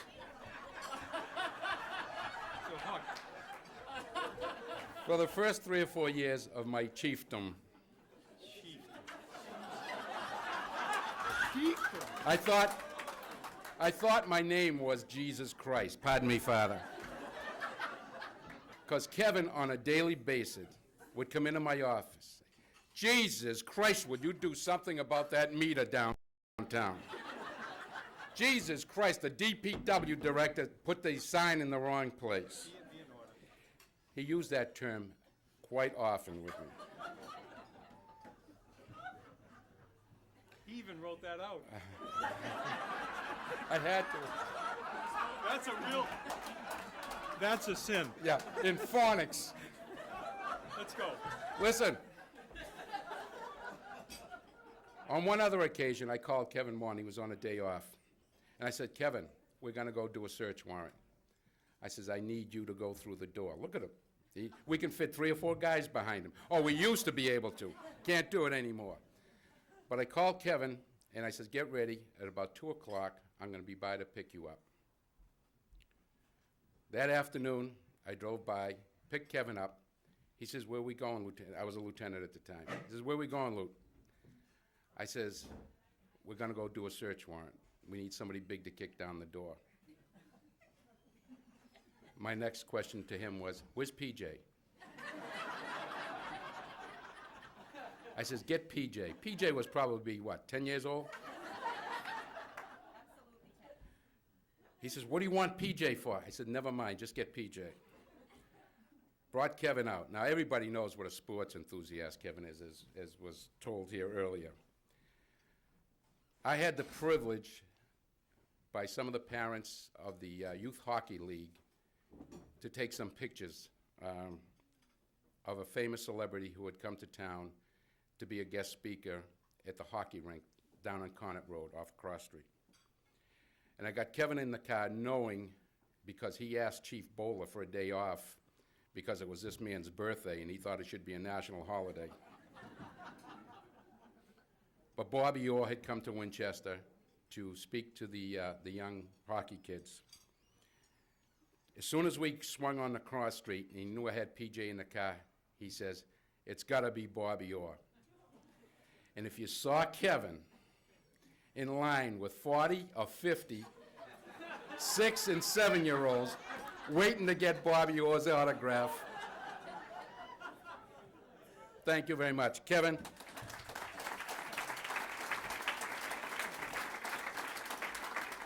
Kevin, on behalf of the Winchester Police Department, I want to thank the Winchester Chamber of Commerce for having the wisdom to select their Man of the Year to be Kevin Mon, one of the most honorable, dedicated, and hard-working police officers that I have ever had the pleasure of working with.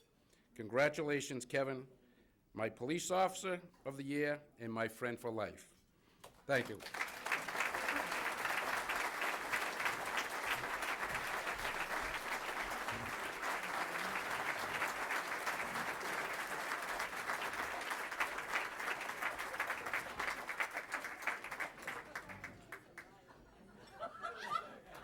Was he done?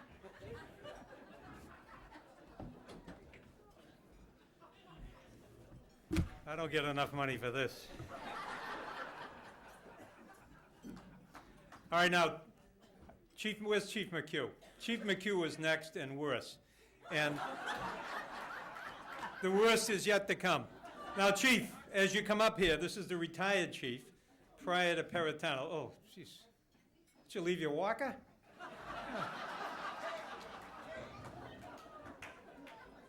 Now, Chief, here's the deal. It was supposed to be 2.5 minutes each. Now, I promised everybody we'd get them out of here by 9:20. So I got 2 more after you, so you gotta, like the old days. Yeah, it is. It's gonna get worse. You know it. I'll just stand with you. Right, would you please? Right here, right here. All right, okay? yeah. Ah, that's good. Those look awful long. No, they don't. Actually, I have 4 pages. All the previous speakers stole my thunder. Why don't you mail this in? I will.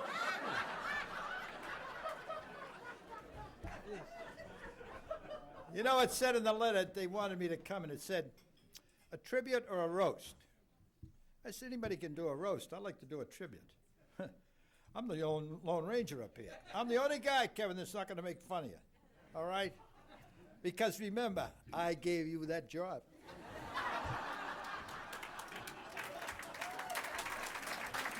Thank you very much. I still have a minute left. A lot of business people out here, and they'd like to have an employee like Kevin Mohan. And I sat down and I tried to think of some words that would correctly describe Kevin Mohan. And bear with me, because it's lengthy. It's over a minute, John. Kevin's a natural, okay? He can move, he's a big man, he's slight in his feet, and he's natural. He's honest as the day is long. He's loyal, he's dependable, he's tireless as a worker, never refused a task. Good sense of humor, healthy, sincere, good communicator, talented supervisor, works all hours, and slightly stubborn at times. Now, that's the kind of an employee you'd like to have, okay? Because he's the guy that can do anything, and he does it very, very well. I'd like to commend what's the name of this organization, John? Senior Center. Senior Center.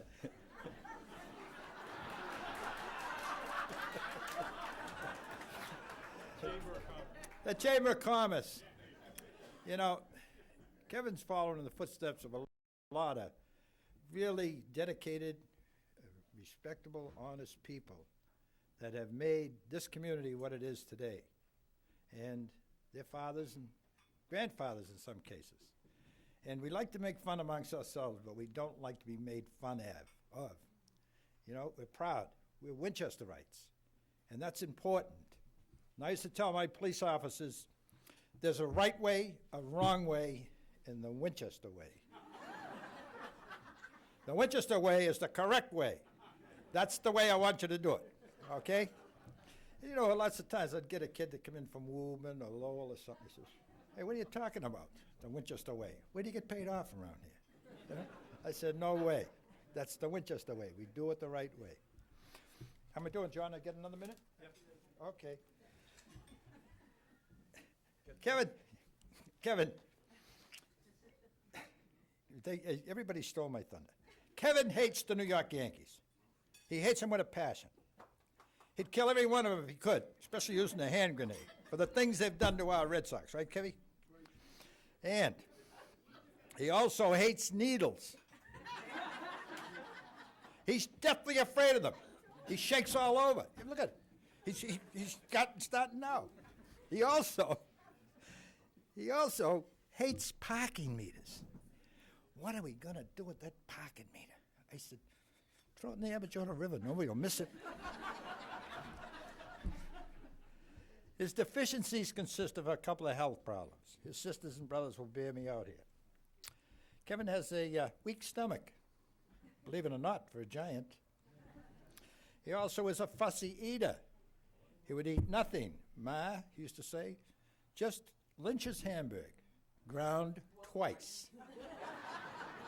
And for a special treat, with raisins, right? That's what happens when you eat a lot of raisins. Well, anyway, Kev,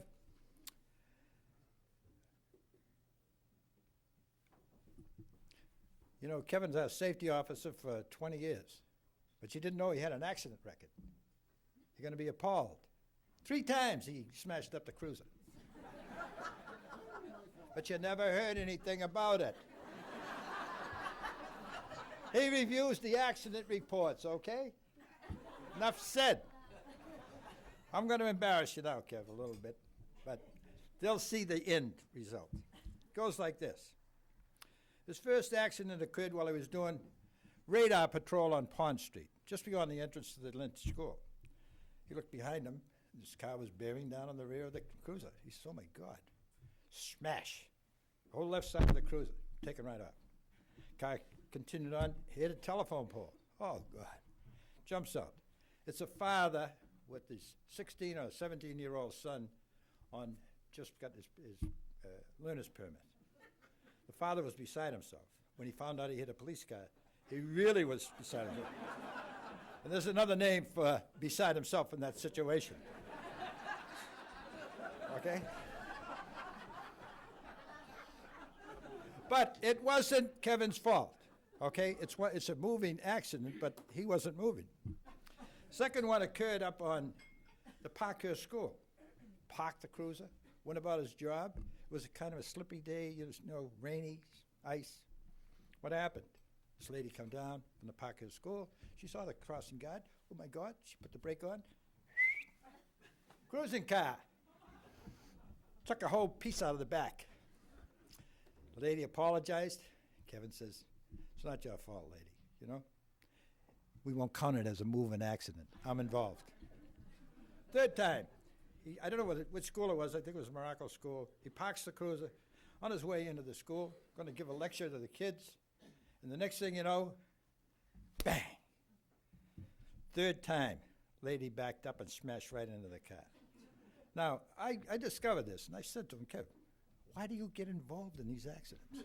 Chief, they're not moving accidents, and they're not counted against me or the police department.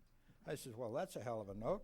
I know a lot of people that get hit, you know, parked cars and everything, and I see them coming across, and you put them in the file. Huh, Kev? Well, it's all in who you know, friends. Listen. Just one more thing, John. Listen, Kevin and I used to go, I've been to everything. Junie told you about the kids with Bobby Orr. This guy, I've seen him try to sit and talk to first grade, second grade, third grade kids. They don't make chairs big enough. The teacher's chair would be occupied, perhaps. He'd sit on the desk. He'd lean up against the blackboard, or he'd get down on his hands and knees and hunch and talk to these kids like they were his own children. Dedication, I don't know where it comes from. The guy is phenomenal. Never, never, never did he ever put any time in for overtime. I know safety officers, and there's a few here now that they wouldn't be wearing the clothes they have today if they didn't put in for the overtime. But I love him.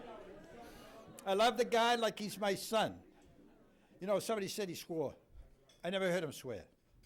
You ask him a question, he'd give you an honest answer. Sometimes when we leave the room after you'd eat him out or something, he'd say, you're like a rat's tush. That was the most serious word he'd say. But, you know, I was there when Kevin and Patty were beginning their romance. I made lieutenant in 1970. She came to work a few years prior to that, and Kevin was on patrol duty. And I don't know why. I didn't pick it up at first. It lasted a few months before I got wise to it. Kevin was always going in the office. You get anything you want to go to the town hall? Did you girls have your coffee? He had 1,000 excuses. He'd be coming in and coming in and coming in. So one day I said, what the hell is Kevin doing here all the time? They said, hey, Chief, you got to look around. Things are heating up in the office, boy. Well, they were. 1 second. They were. The free spirit, the man with the fancy car, the sport. He went to every place in New England. Season tickets to every Bruins and Red Sox, he was on his own. But he fell. The giant fell. and a little teeny, eeny, beeny love bug bit him right.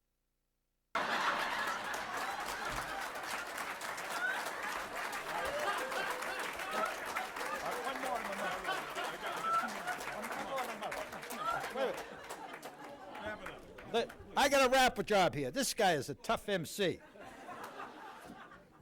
I'm going to have to quote this one. Kevin came from a large family. He had a terrific father, who I knew very well, and his mother, who I highly respected. Occasionally, I'd see her downtown. One particular day, after Kevin was working with us for several years, I met her down by the 5 and 10. And as usual, we'd talk. My sisters used to go with them on girls, and you know, the whole thing. So she was just about to leave. And as she exited, I said to her, Mrs. Moore, I says, do you have any more up the house like Kevin? As quickly as I said it, and she was just in one motion, starting to move out. And I'm going to quote her. She turned to me and she said, Jack, you have the original Kevin. He is the best. God only makes a few like him. Your mother's a good one. Thanks, Jack. I just asked for another 5 minutes.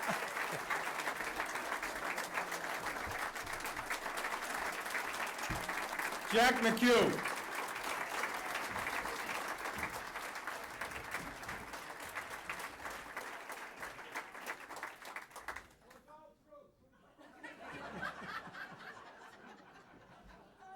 You can just get in the white limo outside, Jack.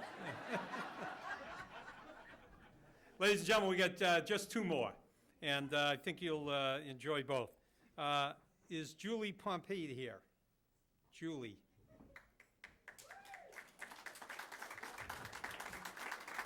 Julie is a very good friend of the Mons, and is actually, I thought she was her hairdresser for Kevin, but she advises me that she's Kevin's hair designer.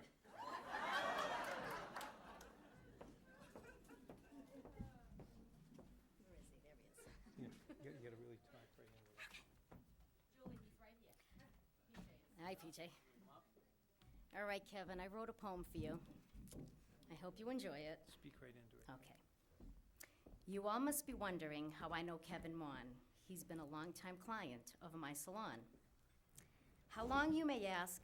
I'll never say. His age I'll tell you, but mine, no way. I'll take all the credit, looking good as can be. I'm sure his wife, Patty, would have to disagree. They come in together, first customers of the day, except Kevin leaves first and says, Patty, you pay. Kevin's really not picky. Just cut out the gray. If I had to do that, I'd be cutting all day. Being such a tall man makes it harder for me, since the back and the sides are really all I can see. His hair's turning white, just doesn't seem fair, but as long as he has it, he says he don't care. Grecian formula for Kevin? Absolutely no way. It's the color it is, and that's how it'll stay. On Kevin's last haircut, I used gel for some hold. You'll soon see his picture in June's centerfold. I mentioned some highlights to show off his eyes. He said it's not worth the comment from the guys. Enough with the color jokes. I'm kidding, it's natural. Kevin, take a deep breath and stop acting so bashful. He loves the salon atmosphere and the ladies to see. If I got you in trouble, your next haircut's for free. This is such a great honor to receive in your life. Let's all give some credit to Patty, his wife. All kidding aside, you should feel proud of this title, because you truly are an American Idol.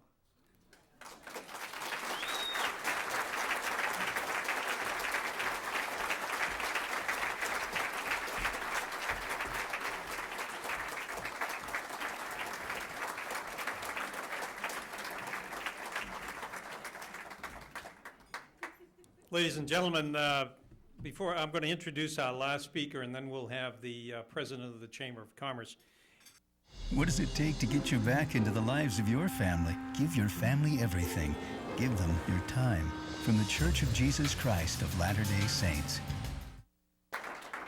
we have an award for you, which I'm going to, before you open it, I'll kind of disclose it. It's actually, we've gotten permission, the Chamber has gone to McCall School and the Chief of Police, and we have actually gotten permission for a permanent plaque to be posted in McCall, the police office, and also one for Kevin to take home that recognizes his accomplishments for the town, and it'll be permanently placed. So Kevin, thank you.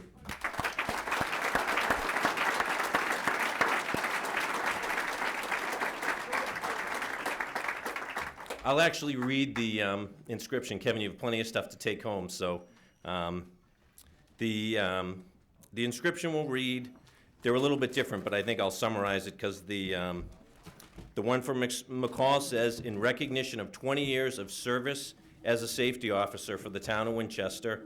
The one for the police department reads, August 15th, 1968 to March 28th, 2003, in appreciation of 35 years of service to the police department of Winchester and the residents. And we also have one for you to take home. So thank you. Why don't you come up?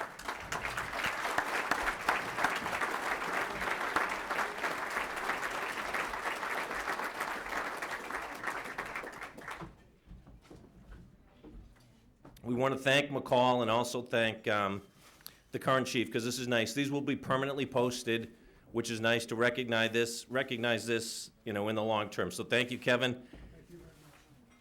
And at this point, Kevin gets the podium, and it's his chance to do what he can to get some revenge. So Kevin, I'll give it to you, and good luck.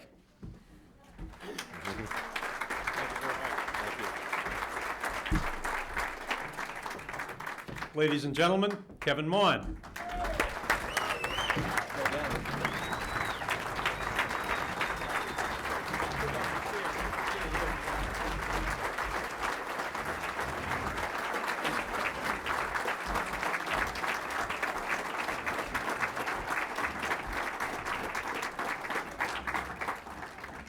I have to apologize. I have laryngitis, believe it or not.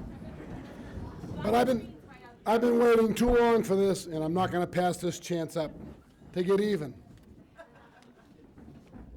Mr. Moderator, could I have 2 more minutes, please? The top 10 reasons I was chosen Citizen of the Year. Number 10, the selectmen meet on Monday night. The dinner is held on Tuesday night, so my wife is available. In her eyes, the selectmen's come first. Reason number 9, John Sullivan's new cousin, Brian, has only been town manager for 3 years. Brian has dealt with fire and floods, works hundreds of hours a week, but he hasn't logged enough time for a nomination. Reason number 8, Mrs. A, Kathy Alexander, will have a Santa in Winchester if Bob Downs can't make it from the Cape for the Chamber's Christmas tree lighting ceremony. Reason number 7, Patty and I were out of town when the Citizens of the Year selection was made, and there's no opportunity for me to decline it. Reason number 6, I'm unable to be the Grand Marshal in the in-car parade because my son's getting married at the same time. Alan Iden will have to drive the convertible alone. Sorry, Alan. Reason number 5, I have a large family, 10 brothers and sisters, 29 nieces and nephews, so lots of tickets were going to be sold. Reason number 4, I was in Florida when the Citizen of the Year announcement was made, and the Chamber of Commerce didn't have to pay for 2 additional dinners at the Winchester Country Club. Reason number 3, the other nominees didn't want to give a speech. Reason number 2, rather than choosing someone rich and famous, the Chamber chose someone poor and in public service. And the number 1 reason I was chosen as Citizen of the Year, it's an Irishman's turn in the rotation, and I carry a gun.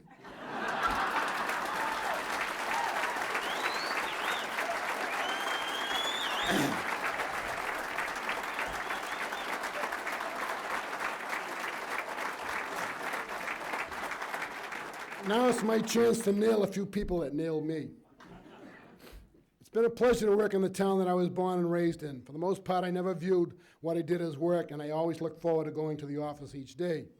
I thoroughly enjoyed working in the elementary school with the elementary school students.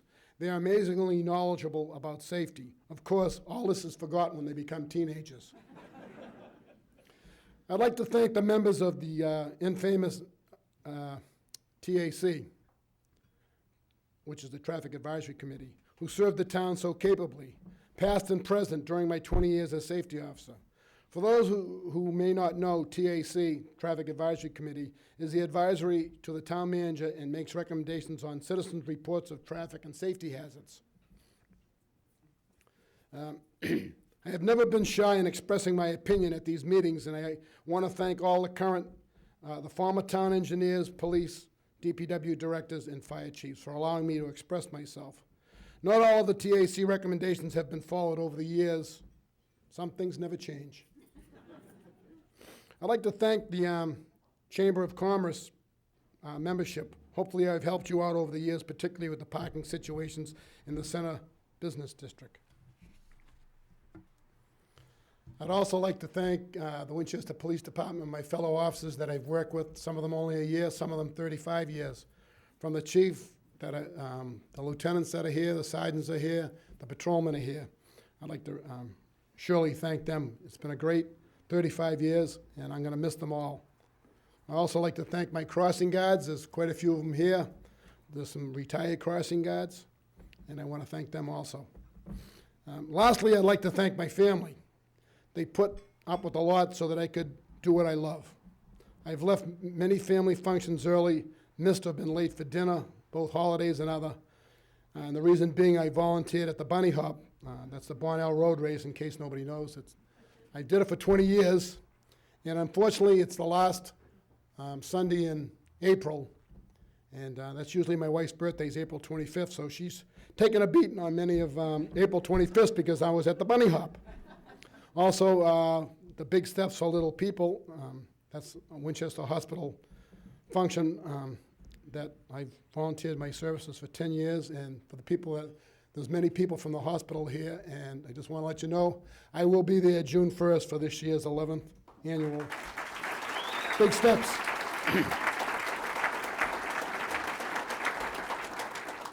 I'm sorry to my son, I missed my son's first baseball home run. Yes, he did get one, Kevin. But I missed it because I had a duty assignment that day, and I'll probably never forgive myself for missing that. I'd like to give a special thank you to my wife, who types as fast as I can dictate, and I'd like to thank her for the hundreds of investigative reports that she's cracked out over the years. As a matter of fact, there's a chief of police here that had the audacity to challenge her to a typing contest. I won't mention his name, but it wasn't Chief McHugh. So we know who it was, and he didn't even come close to beating her. And also, to my fellow residents, it's been a pleasure to serve and protect, and hopefully Winchester's a safer and a great place to live.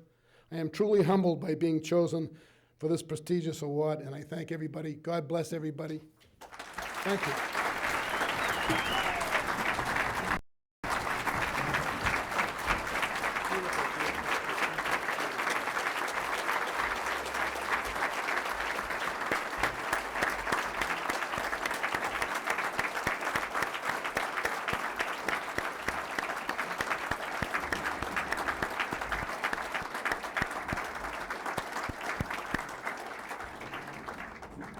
Ladies and gentlemen, thank you very much for coming. Kevin and his wife have agreed that they will stay up front here for anybody who might want to say good evening who didn't have a chance to shake his hand personally. So they'll be up front for a while. But thank you very much for coming, and I hope you had a good evening.